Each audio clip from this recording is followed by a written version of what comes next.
May na-receive tayong question, paano daw niya malalaman kung fully synthetic yung nabili niyang oil. Okay, ganito. Pag nakalagay dun sa packaging na fully synthetic or 100% synthetic, yan yung fully synthetic talaga. So pwede mo yung gamitin maximum of 10,000 kilometers.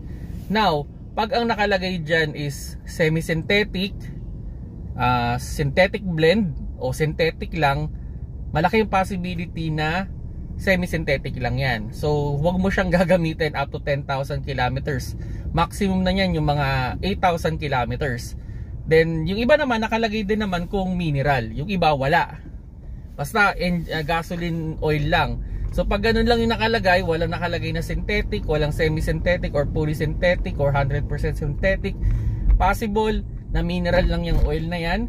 So maximum of 5,000 kilometers lang yan pag gagamitin ninyo. Again, pag bibili kayo ng oil, siguraduhin ninyo na original yung bibili ninyo. Ang daming peking oil na ngayon.